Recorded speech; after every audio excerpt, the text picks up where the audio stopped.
99% of individuals never get remotely close to what they were capable of getting because one, they never took the shot, or two, they didn't keep taking the shots. So it's hard to make that choice. Now, granted, I think the principle of getting that far is taking risk and betting on yourself. And when you stop caring, bro, what individuals think, that's when you actually truly start living and start building. 5 million with a healthy business model, it's worth far more than 25 million where nobody's making no money. It's the actual intellectual property that you need to acquire and relationships you need to like develop to scale your business from 0 to 100.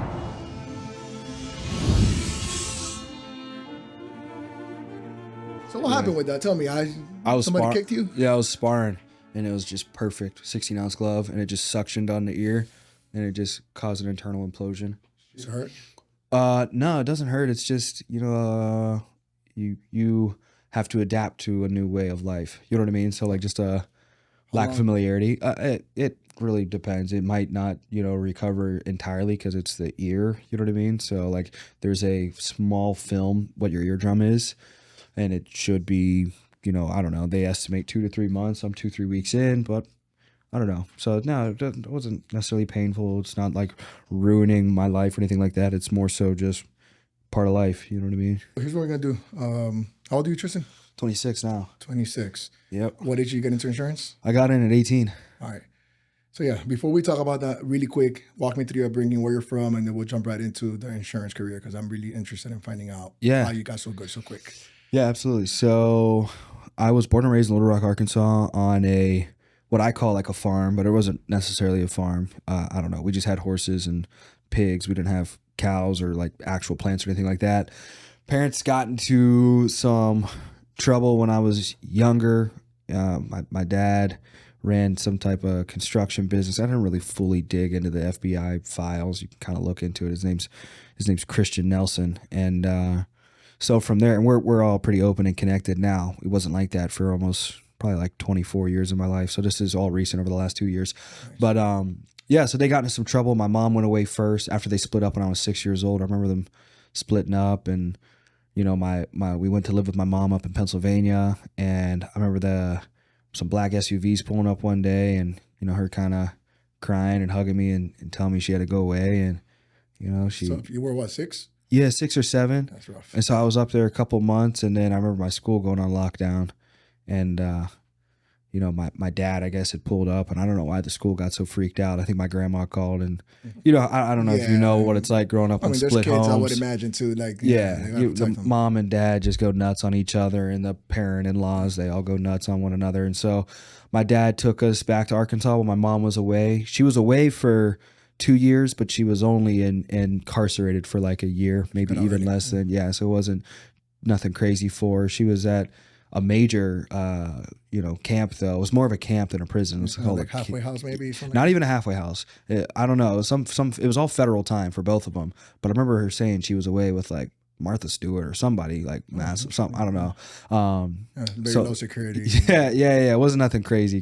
Still prison, and still she don't eat chicken anymore because you know what I mean. She ate that every single day for a year. And then we're in Arkansas for 2 years, and that's where like my being, my soul, I feel like I was created, because from like 8 to 10 years old, I just fought every single day. My dad had me in boxing, wrestling, football, every sport. He was there, and he was still getting money, so he was still doing what he was doing, and maybe didn't have the right guidance and mentorship, so got caught up. But I remember being on a PJ because his one buddy that we wrestled for had a private jet.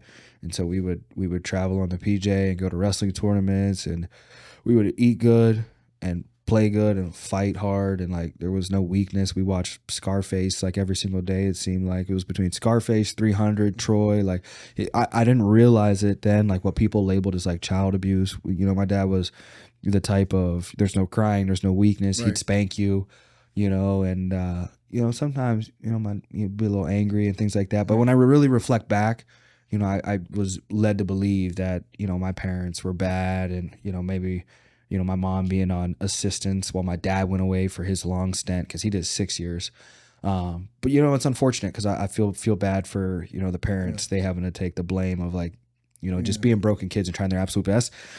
So yeah, we had dad, and from there, my dad goes away when I'm 10, and this is a guy that talks about, no weakness, no crying, and one day he wakes up and he's crying. I'm like, what the hell's going on? And instead of the SUVs pulling up, I think to just prolong it, they took us to the hospital just saying like I was upset or everything like that. And so they actually did the exchange and kind of, I think it was the arrest. It was like exchange arrest at like the hospital when they took my pops away, and my mom was there. And I just remember being super confused and super angry.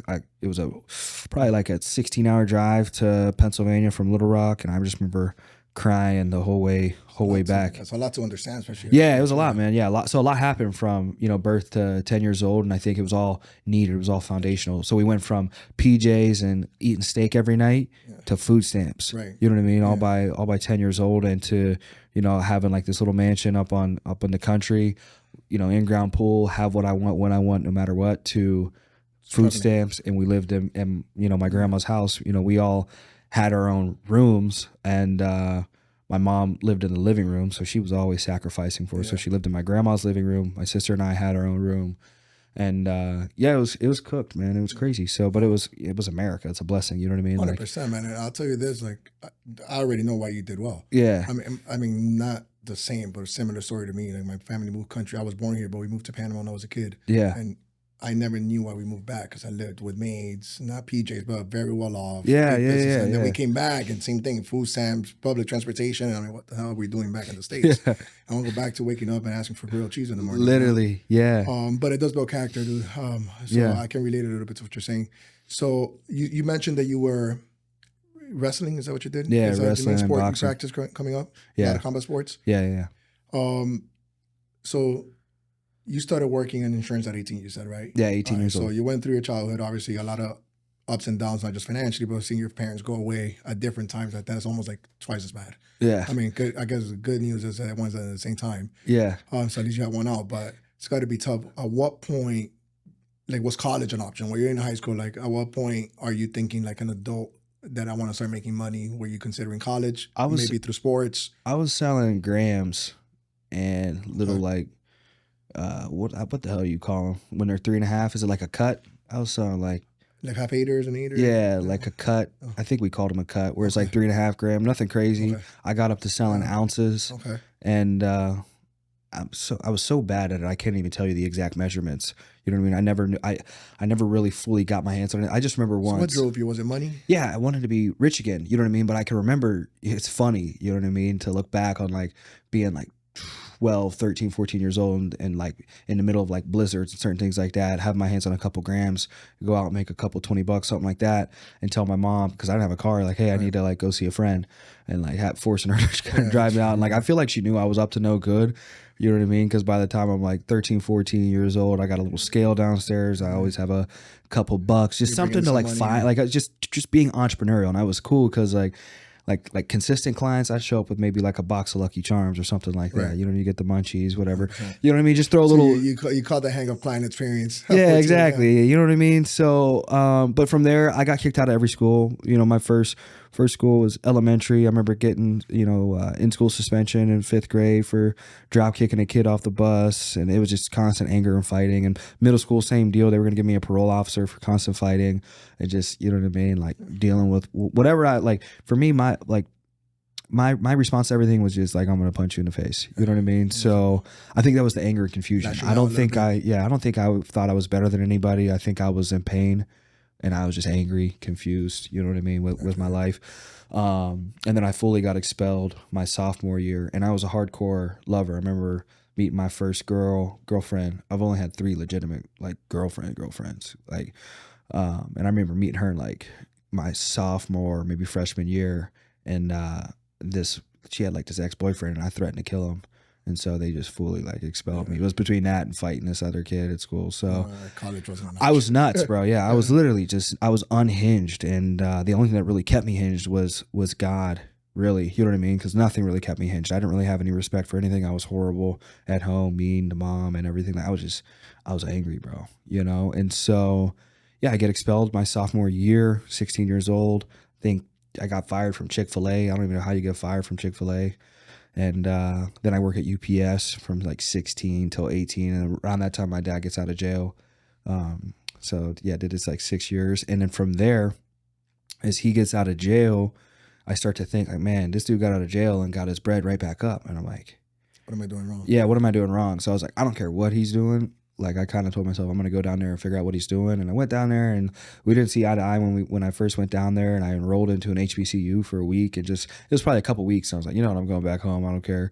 And one of his uncles shipped me back, and I remember him telling me he was in PNC, insurance, property and casualty, and he was like, dude, I make 30, 40 grand extra a year doing PNC. He's like, you should look into insurance. And I think that was just like a spiritual seed, more so planted, not even necessarily by him, but kind of by God. And I started looking into insurance. And I remember applying online to different job sites like Indeed. I must have clicked the sales tab. I got an automated email from an insurance company, 18 years old, and the rest was history. Gotcha. All right, let's talk about that journey, how it started. Well, it started through Indeed, which is ironic because obviously we're in the recruiting space. Yeah, man. You would think somebody would reach out to you and say work. Also, you're 26 now, you said? Yeah. So this is probably 2 and 6, 7, 8 years ago, give or take. Yeah. There's been a huge, I don't know, obviously you know this because you're part of it, a huge transition where younger folks have gotten into the industry. Oh, 1,000%. It was traditionally your white male, baggy suit, briefcase, collecting premiums door to door. But you go into the interview.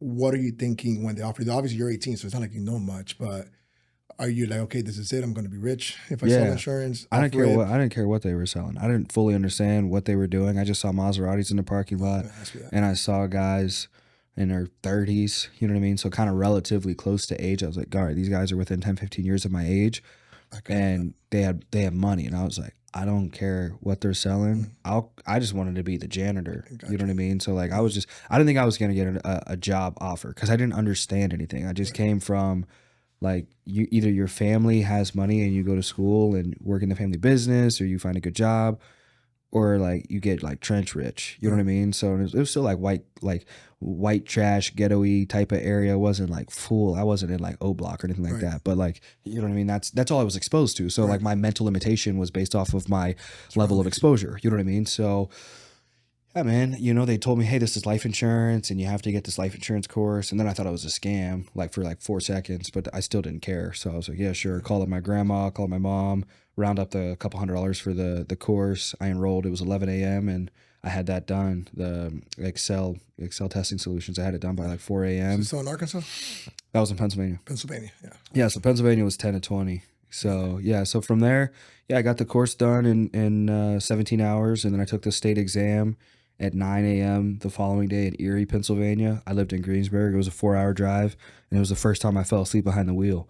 And luckily I woke up, in the highway, but didn't wreck that time. There would be 5 other times I fell asleep behind the wheel and did wreck. Jesus Christ. Nobody got hurt. How you falling asleep? Tired? Yeah.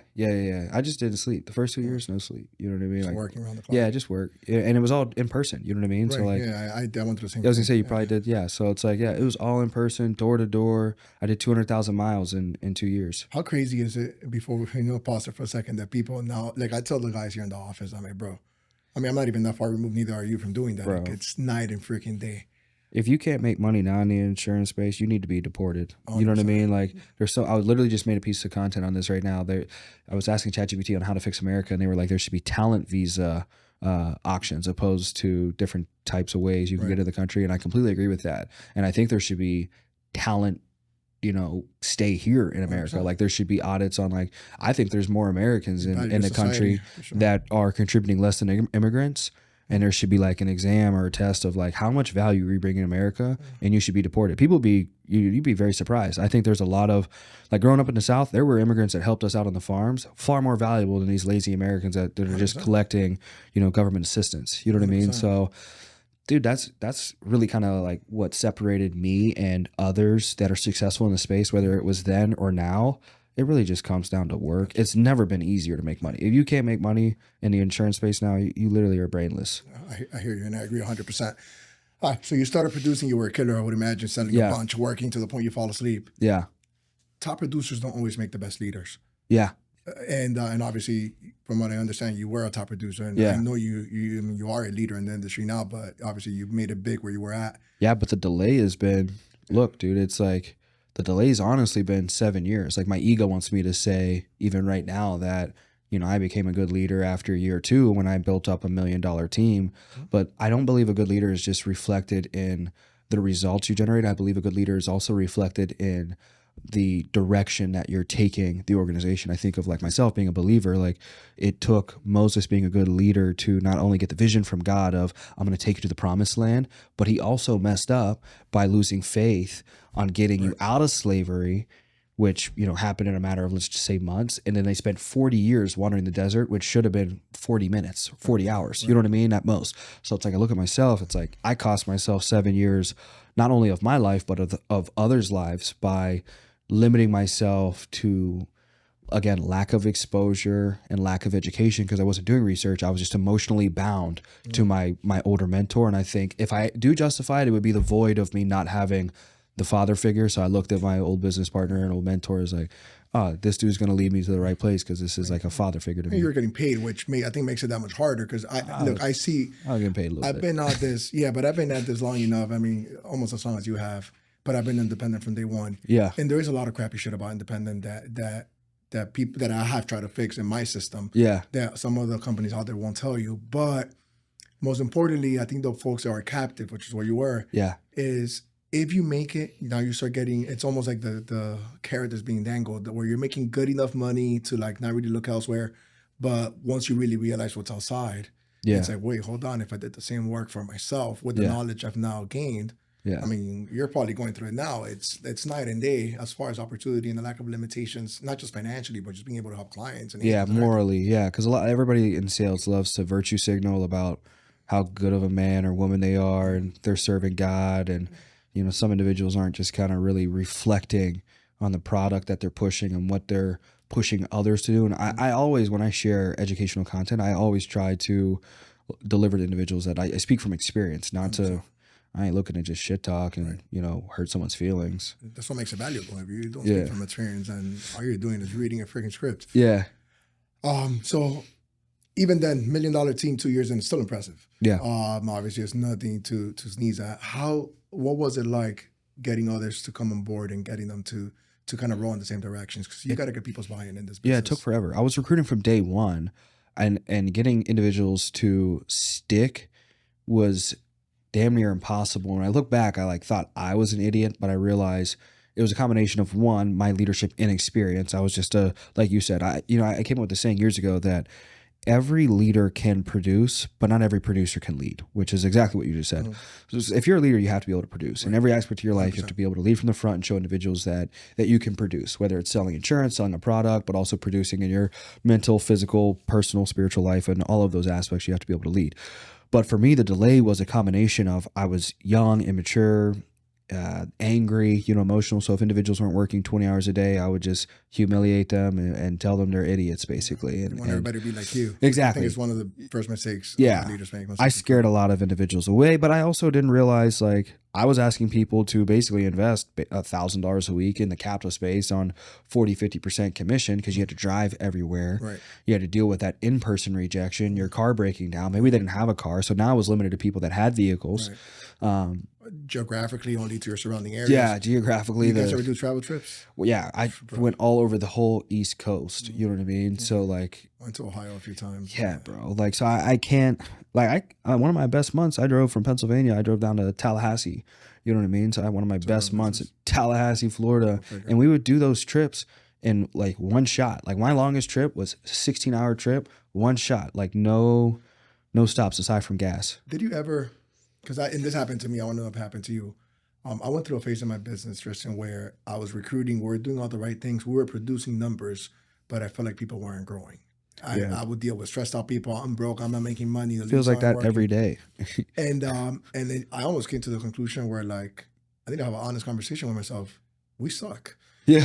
We just suck. All I have is a bunch of people that are trying to sell. I'm making a little bit of money because a lot of a little does turn into something, but and I define leadership by the impact you have in people's lives. Correct. And I was just around a bunch of depressed people that are getting a credit card debt. And then that's when I started to realize that I needed to change some things in my business. At what point, or did that happen to you, one? And how long did it take you, and how did you go about handling that? Yeah, I tell everybody this though. It's that's the price of the game. You know what I mean? If it could be bought, then I wish. Yeah. Then everybody would just do what these private equity groups do.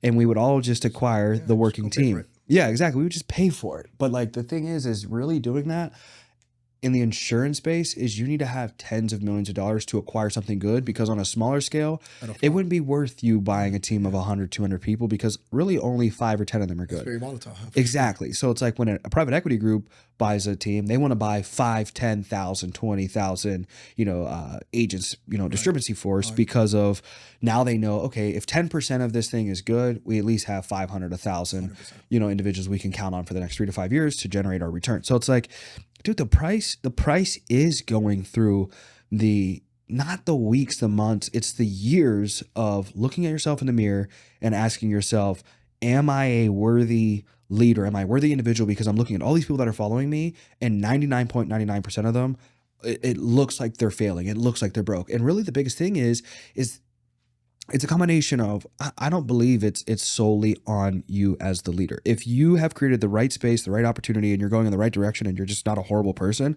it is the person. Now they have to take the extreme ownership, the maximum responsibility. Everybody loves all these self-help books. Well, it's like, now it's your time and your turn to look in the mirror and realize, what are you investing into your business? You know what I mean? Regardless of what you're selling. And if you're in the captive space, the brokerage space, you're selling pest control, you're selling dishwashers, it doesn't necessarily matter. Now it's like taking ownership and realizing this thing isn't supposed to happen overnight. It's supposed to happen over years. Like the true price of wealth, from my experience and my, I don't know, overall encounter with wealth, it's the price is a combination of a decade of intentional focus, faith, and just relentless work. You know what I mean? 100%. And the people that truly say they do that it's less than 1%. It's very few, man. Yeah. So I sleep like a baby now. You know what I mean? Because now I know it's like, I don't yell at anybody anymore, because I believe that when you're in a capitalistic world like we are, your biggest, I don't know, militant like leader is going to be your bank account. It's going to be the body that you see in the mirror, and it's going to be the relationships that reflect how you treat those individuals. So it's like, when people are broke in my business, I just, that's in a sense on them. I know I'm in the right direction now. We have the right resources. We have the right access. And it's like, I don't need to yell at you. 100%. If you're not upset with your bank account yelling at you, then it's 100%. Like, that's on you. If you're not getting enough for money, I can do it for you. Yeah. I agree 100%. At what point did you make the decision, Tristan? Did you want that to go? Like, was it like, and I don't know how much you can talk about it, but was there a specific moment that made you decide, okay, this is it, I'm going independent? Yeah. You know what? I think it was a slow death for me. And I wouldn't even say it was a death for me in the captive space. It's so weird when you kind of leave an industry, everybody just comes up with all this fake shit, saying that I failed or I got fired, when I literally have proof of my resignation email. And the year prior, I had 40% growth, but my income never grew. You know what I mean? So it was like I had reached this plateau as the youngest, what they call the youngest captive agency owner in that previous business. I was the youngest captive agency owner with the apparent, most successful individual captive agency owner in that place. So we were business partners and paved the way, especially for the youth in that space. And I think 5 out of 7 years, that's why I always tell everybody, one of my mantras is no titles, trips, and trophies, because for 5 out of the 7 or 6 out of the 7 years, maybe even every year, I was always on stage, recognized for some form of growth or production in some way, shape, or form. Right. And it wasn't adding up when I entered into this agency ownership. And, I was being told what to do, what not to do, which I have no issue with, like coachability, but like, hey, listen, don't post Donald Trump. You don't want to like lose anything, your job. And I'm like, how can I get fired over my political views? You know what I mean? So I'm like, I started getting confused on that. I have to have your hair cut a certain way. And listen, I don't want to sound like some little girl. I understand in regard to like how you control, like how you present yourself and whatever. Yeah. But like, it was the lack of control. It was the fact that someone was telling me, hey, you're an owner, you're an entrepreneur. I believe you had to, like, if you wanted to open an office, you had to get approval. Yeah, approval. It's like a lot of. And then when this COVID shit was happening, they were like, hey, you might have to get vaccinated. And I was like, that's when I really was like, how am I a business owner and I might have to get vaccinated? Because you're 1099 and you have expenses at this point too, right? Like, it was 1099, had expenses, and then it really hit home when I met the wealthiest guy in the captive model. You said this in a video. I heard what you're about to say. Yeah. So he told me, he was like, this dude is worth, his dad was like a co-founder of Coca-Cola. he's built his company. His dad founded this. He helped found this other company, and his dad like left or got fired. So I don't know how his loyalty was to it, but he spent 40 something years there. It's in his mid 60s, and I really respect this dude. And he told me, and he was like, Tristan, I have my business evaluated in the captive space, and it would be worth like $1 billion. But you know how much I can get for it? He was like $0 because it's already been sold. And he was like, if I was your age, because I told him, you know, when I split up my business partnership over a year ago, made a deal with these guys, I'm going to come over, I'm going to give you this, you're going to give me that, and then I'm going to go do this. It was all understood. It was all agreed. I resigned peacefully. Could have been way worse with all the stupid shit that had gone on behind closed doors that I have access to and information on. Just crazy stuff. You know what I mean? That individuals just would be mind blown if I revealed that to the world. And he had told me, and nothing against him, this was all prior, but he had told me, he was like, if I was your age, knowing what I know now, I would take the shot. Go do this. Go build that. Go build something that you own. And I remember being 21, 22 years old, my 1099 saying $2 million a year, 22, 23, 24, and 25. So from 22 to 25, my 1099's all read $1 million plus in the captive space. And I was living on the couch at the office. You know what I mean? So like I'm living on the couch at the office, getting this business partnership where I don't have access to our bank accounts. So I was getting, my 1099 said this, but I was getting W-2'd. Less money. Yeah. No, not a fraction of the money. Yeah. I was getting $2,500 a week. So you're working for your own company, but you had no control, no access. Yeah, because I was told, hey, you're a kid, you're young, don't worry about the money. I'm gonna focus on everything else. You know what I mean? So you just focus on recruiting and growing this thing. And so I did some research on it, and there was a boxer guy, Don King or something. Yeah, that's a promoter. Yeah, that would just take everybody's bread. Yeah, he was known for just ripping everybody. Yeah, you're a little young. I mean, I'm 33. I feel so much older. I know. Yeah, so I was like, I was gonna make a piece of content on like how to not get Don King, but it's all been a blessing though, because like I also take ownership because I could have went out and gone to war and died. And it's all a learning experience. It's all a learning experience. You know what I mean? It was getting expelled at 16 to making $1 million plus at 22. I mean, yeah, bro. But then I'm living on the couch and being called this owner and have no control over everything and got to call and ask permission for everything. I got to ask permission to take a shit. So I'm like, you're a smart kid, bro, because common sense struck. And I think that's really what happened. Yes. And sometimes common sense is the obvious choice. And we sell ourselves on why, loyalty, or, okay, I was expelled and I got $1 million, whatever it is. Yeah. And common sense, you hit. That was look, I was blessed. I never thought I was going to be in insurance. Yeah. I worked at T-Mobile after high. So I was Sprint at T-Mobile. I was district manager. And then I just came into this because somebody told me you make $1,000 a policy. Yeah. It was that simple. But then eventually I realized, okay, I'm in a decent spot, right? I have average, like above average comp. I could do whatever I want, where I was at originally. And then common sense started striking. I'm like, if I want to recruit, if you pay 50 and I pay 100, I'm just going to see if you want to get paid more. But then I started running into so many people not making, because I'll be honest with you, like I don't blame you for it taking you that long to make the move, because you were still making money. You're living far more comfortable than the vast majority of America. You're 1%er, like financially. So it's hard to make that choice. Now, granted, I think the principle of getting that far is taking risk and betting on yourself, which is what you ended up doing. But I don't blame you. But I will meet folks, not just in your company, a lot of other captive companies that were not doing well. And they're just sold on this vision, this idea of like, I'm going to, I don't know, be rich is the end game, but this is it. And then you look at the logical side of things, it's like, okay, well, you're captive. That means you can only sell one product. Which, to your point, the reason why the financial space has so many products is because there's different type of people that have different needs. There's no one size fits all, and I think you'll agree to that. That's just common sense, right? Like if I don't want to sell you something you don't need, but I will argue that I have the best product just because somebody told me I have the best product. That's one. And two, you get paid a lot less. I don't think comp is everything. A matter of fact, I don't play the high comp game. I did once and it just burned me. We were talking about it earlier. You know, we give our comp, people earn it. It's competitive. And I make sure that we put money in your pockets. And I think that's what agents really need nowadays is a system to get paid and not have a lid on them like you did. Where if you want to grow, you grow. I have it down to a point where if somebody catches up to me, I'll walk them to the carrier myself to try to get a deal. You know, so they can go direct and figure out if I can get something on the back end. But people are going to outgrow you regardless. And, you know, now you're not doing your job correctly. But they wouldn't want to leave. And they're not you. You know what I mean? Why do you think people are so caught up on not having common sense? Do you think it's leadership that is selling them on this idea? They're drinking the Kool-Aid, so to speak. What causes people to not want to make a change when they haven't experienced the level of success that you had?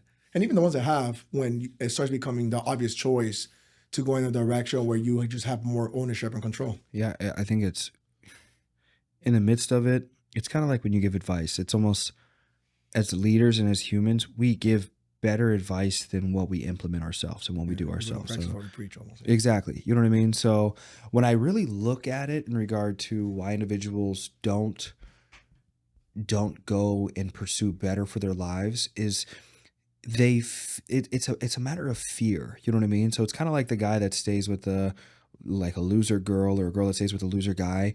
I don't think they necessarily fear like getting rid of them. I think there's a combination of fear of that's what they're familiar with. So it's falling in love with what you're familiar with. But then there's the fear of when will you find something else. I don't think a lot of people doubt that they will find something else, but people don't want to be alone, and they don't want to go through that trench of taking a step back, having to adjust their lifestyle, having to adjust their narrative of, hey, I thought that was going to be perfect. I thought you were going to get married. I thought you were going to build that into $1 billion company. You were wrong. Like, people, the biggest fear in society, in the world, is scientifically proven that human beings do not like to be publicly humiliated. Mm-hmm. So we constantly, and that's what we capitalize on and sell, is we're constantly looking to leverage and position ourselves to look like we are something that we're not. Right. You know what I mean? So as soon as you can be okay with being humiliated, that's when you really start to build a life of fulfillment and real wealth. So what you said is when you stop giving a fuck, basically. Exactly. Yeah. You know what I mean? When you stop caring, bro, what individuals think, that's when you actually truly start living and start building. And I think history repeats itself. We literally look at COVID and all these idiots that got convinced to wear a mask. And I remember wearing a mask too at some points and just being like, this is so idiotic. You know what I mean? And it's like, it's just this fear mongering. And it's the same thing they do in the captive spaces. Mm-hmm. If you leave here, you'll never make it. You'll be a failure. You'll be disloyal. All of these different emotional triggers that we buy into, we believe, because we're herd like, we're a herd like species. We want to herd like with one another. Indoctrination in a certain sense. Correct. Yeah. I'll tell you the flip side of the coin is that if you suck there or here, you'll suck everywhere if you're good. Because at the end of the day, I do think the system matters. Yeah, no, but ultimately it's up to the person. I mean, you crushed it. And there's plenty of guys. Yeah. I mean, your ex company's turned out a bunch of millionaires. Yeah. And so has the independent side. I think it does come down to the person more so than the actual place. And I think you do reach a moment where now you got to do what's best for your long-term business, which I think is where you got to, based on my understanding here. Speaking on the traits, what do you think the main traits for somebody who wants to be successful, whether it's insurance or anything else? I mean, you've talked about a few of them here over the last few minutes, but what do you think if you had to summarize into a couple of character traits that you look for in individuals you want to work with, or if you're coaching somebody, what would those character traits be?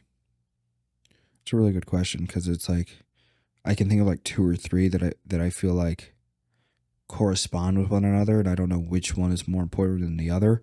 But if I had to die, I'm going to die on, now with what I know and what I've experienced, I'm going to die on the morals of somebody, and just having just kind of a moral alignment, just a code or creed alignment on honesty, integrity, like a human being genuinely just caring about other humans, not at cost of yourself, right, but also not in addition to you just completely being a parasite to others. Right. Because most humans, we disguise ourselves in manipulation, and then we just suck the life and the money and everything out of other human beings, and we just hide our agendas through our faith and our fitness, and we use all of these virtues and we signal them and kind of like disguise ourselves, and we're the best human being. That's why you should follow me and buy my course. That's why you should follow me and give me an 80% override. That's why you should follow me blindly and don't ask any questions. Mm-hmm. Because I'm going to take care of you because of, look how strong I am. Look how much I pray. Look how, you know what I mean? Look at my cold plunge time. Like all this crazy things that we believe and buy into. So first off, I would say use the voice of God that is instilled into you, that you either call your gut feeling or your intuition. For me, that is what some individuals will call conscious congruency, but it's the voice of God. Gotcha. You know what I mean? So that's the Holy Spirit. That's God speaking to me, is this human is a weirdo. They're no bueno. I'm not going to do any business with them. Right. You know what I mean? So if I would have listened to that voice sooner, would have saved me a lot of time, a lot of money, a lot of life. And then once I have that in check, the second thing is the individual has to work. And work for me is not you showing up, because we live in a day and age where individuals will just show up and be like, I'm here. well, bro, I showed up for a year. Why didn't I get the same results you got for your year? Because there was two different types of show up. Like you can show up and be around, or you can show up with your heart, your soul, your mind, with a level of intention. So it's intentionally showing up. That's a separator. And then third, I would say is if the person, good heart, they're showing up intentionally, then patience. You know what I mean? So like people telling me like, oh, I have a chargeback this week, or I had a bad week or a bad day and a bad month. And I'm like, you haven't even done entrepreneurship long enough to have a bad year. So Right. don't talk to me until you have a bad year. 100%. I think I can relate to all three of those very You know? well. To your second point of showing up intentionally, I think and I said this before in other videos, but there's two type of people that get into any industry really, but especially insurance, which is you're coming in and I'm like, okay, well, this guy makes a lot of money. Let me see if this works. And you're kind of waiting for the other shoe to drop. Then you have the guys kind of like you at 18 or me when I got into this, which once I figured out this actually paid what they said it paid. Yeah. Like, okay, I don't care about training. I'm going to figure this out, which is rather than see if it works, I'm here to figure it out. Correct. No matter what it takes. Correct. And those two individuals could have access to the same resources, the same tools, the same leads, almost the same probably client on the phone. And individual A that's waiting for the shoe to drop will probably fail more than likely. Individual B will more than likely be here. Yeah. This is a stat that 92% of life insurance agents fail within the first 12 months. Yeah. Obviously that evokes a big, like there's different systems, different platforms that do kind of affect that number. But overall, why do you think we have such a high turnover rate? I don't think we do. I think 99% of people fail in their whole lives because they're soft. Yeah. I mean, you don't fail, you quit. Yeah, exactly. So failure, it doesn't exist. Quitting exists. And quitting would be the sum of failure. You know what I mean? So like when people are like, oh, you guys have a high turnover rate in insurance. And I'm like, no, there's a high turnover rate in life. 99% of individuals never get remotely close to what they were capable of getting because one, they never took the shot, or two, they didn't keep taking the shots. You know what I mean? So, and I think a fourth thing I would add to traits would be someone that doesn't care about what others think, or at least care about what the right individuals think. Like I only necessarily, like if I were to be upset by somebody's opinion of me and what it is that I'm building, they need to have $1 billion because that's my goal and aspiration 100%. In life. You know what I mean? So you'll respect their opinion far more maybe. Cause something that bothers me is like a fat person telling you how to lose weight. Yeah. Those are my favorite in the gym. Try to give me advice and I'm like, bro, I love you. No offense. Yeah. Yeah, bro. I'm not even interested. Exactly. My main one, and I don't even know how to articulate it really, it's whatever the opposite of victim mentality is. I guess ownership or accountability. Yeah. Can't stand people that blame everything or everyone. Yeah. Excuses Victims are for those who need them. And, I've grown this, no outside money, no private equity, just freaking sweat on my forehead, got my own production, turned it into more money until eventually I got enough money to be able to recruit and do more things. And every fucked up thing in the world that you can think of has happened to me in the business. I've paid a couple $100,000 in roll-up that we're talking about earlier, contracts getting terminated for no reason, people that you thought were loyal to you leaving. And it got to a point where I realized that it's all on me. It's, it might not, Hormozy has a line that I love, it's not your fault, but it is your problem. Yeah. And, bro, I own that because everything that happens, whether it's my fault or not, I got to fix it anyway because I already have that problem. And I think that's probably the main thing that would turn me away from wanting to work with somebody. I don't even know if I will call that a requirement to like, I don't know how to find that in an interview, so to speak. But the moment I get with somebody and they just start playing the blame game, and you'd find out early on, because you talked about listening to that voice a little earlier. Yeah. Telling you not to work. I have a business coach. The first thing she taught me is that, hey, don't ignore the signs. The signs are always there. Yeah, literally. And we tend to ignore them because we have our ambitions. We can figure everything out, and this guy might produce, or this guy's gonna be a killer. Don't ignore the signs, but that's my main thing, man. If you have a victim mentality, other than that, dude, I'll work with you forever. I've been hiring people since I was 19. I was a store manager at 22, district manager at 26, and I had 2 requirements for everybody to come to work for me. All you really need to do is show up on time and give effort. Yeah. 2 controllables. If you can sell and you're showing up on time and giving effort, we'll get you there. Yeah. But those 2 things for me were always, and almost now to this day, are my main 2 things that I go by, and just don't blame other people. Yeah. Because it is up to you to get shit fixed, and we cannot fix it for you if you don't try. Yeah, facts. All right. Got an independent space. You guys are kicking butt. You're also doing some things in the media space.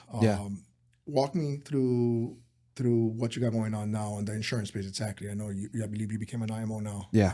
So you're running things on your own. Kind of tell me a little bit about that, where you're at with that, and kind of what's next. Yeah. So in the midst of all the chaos that I was going through, I remember hearing, you know, I didn't really care about any other business models. Nothing was super intriguing to me, but I remember hearing someone say digital real estate and like owning as much attention as possible.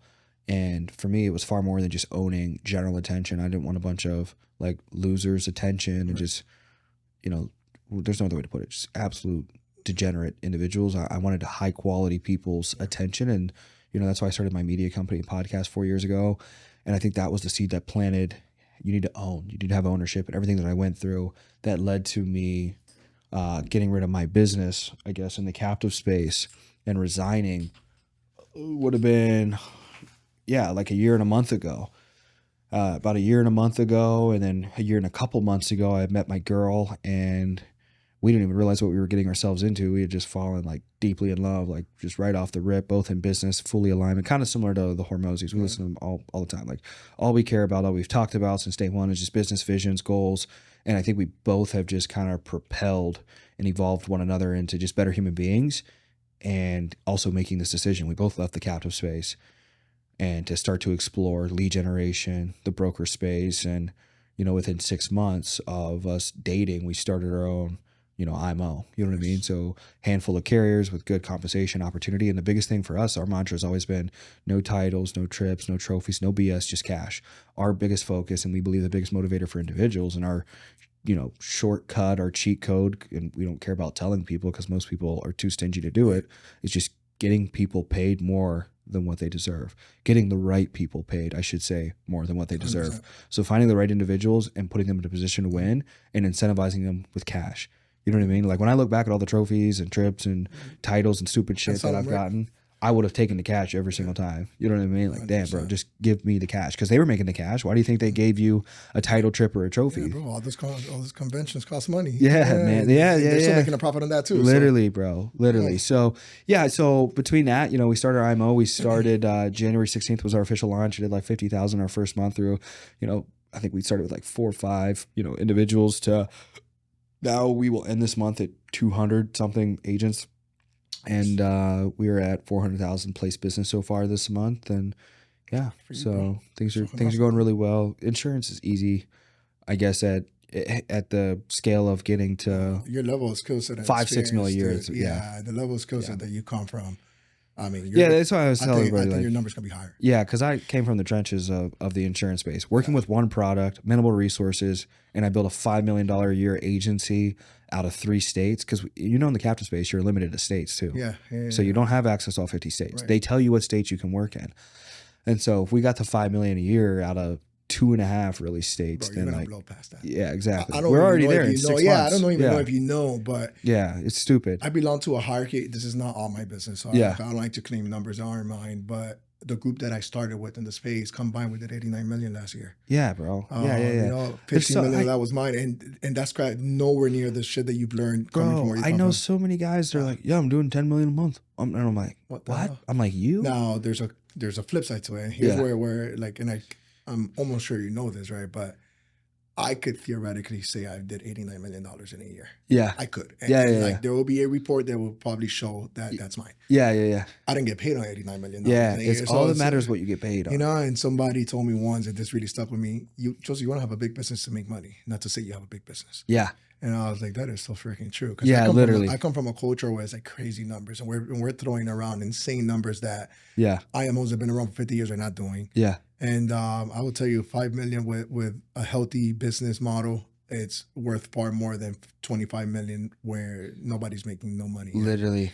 Yeah, it's just a bunch of fluff thrown around. Yeah. I mean, it did get sold for what it's worth, but there's typically one guy that's kind of driving that, or a couple of guys in this case are driving that, and that's what you really almost like peel back a layer, right? Yeah, there'll be a you that probably did 10 million. Yeah, and you're getting paid. Facts.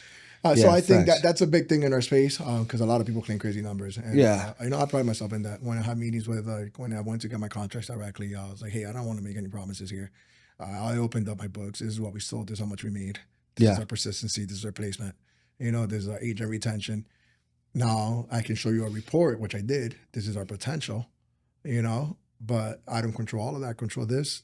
Are you going to give me the contracts? And I got the contracts. Yeah. And one of the like one of the carriers, I'll say offline who it is, that probably the one that I had the best relationship with. I spoke to the VP, there's two people above this person. And she shook my hand and told me the main reason why I'm going to give you what you're asking for, because I was asking, I needed one carrier that was going to be like my go-to, that I'm going to sell the most, and I wanted to have just absurd comp. Yeah. Only reason I'm giving it to you is because you didn't lie to me about your numbers.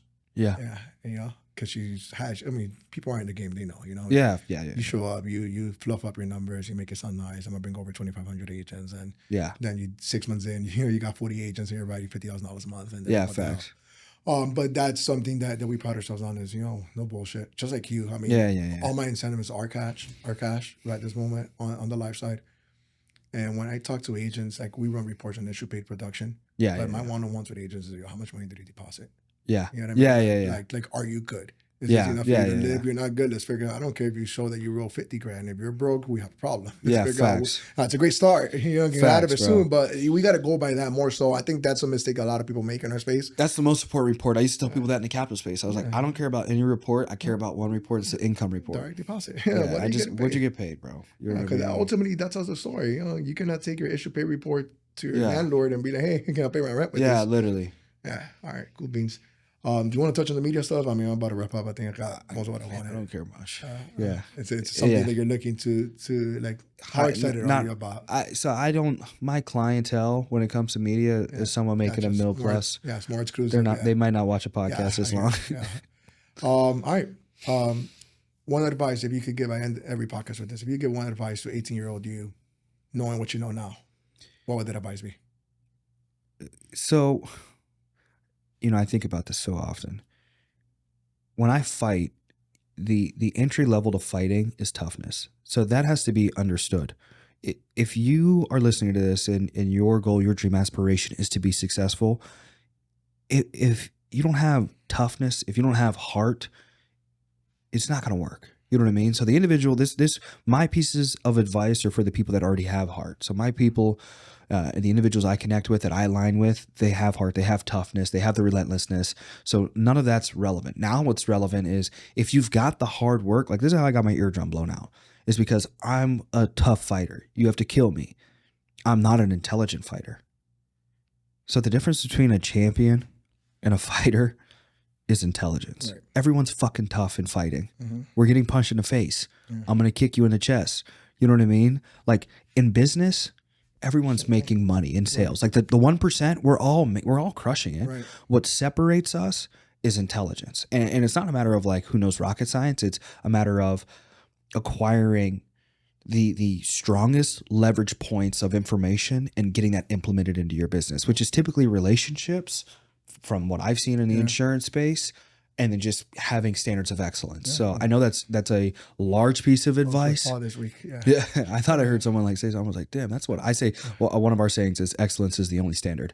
So we just had a call about that literally. Yeah, bro. Like I wish I had some. How you do anything, how you do it. Yeah. So I wish I had something like super simple, like crayons on the table type of answer. But like if you're not tough, then it doesn't matter. And then if you are tough, what does matter is literally everything. Intelligence matters, standards matter, and you need to be. It isn't the self-help books. It's not the Think and Grow Rich and The Secret. Like everybody has that mindset. If you want to get super rich, it's the actual intellectual property that you need to acquire and relationships you need to develop to scale your business from 0 to 100. 100%, dude. You couldn't have answered any better, bro. Yeah. Appreciate you coming on. Yeah, G. Yeah, thank you, bro. Glad I came out. Absolutely, brother.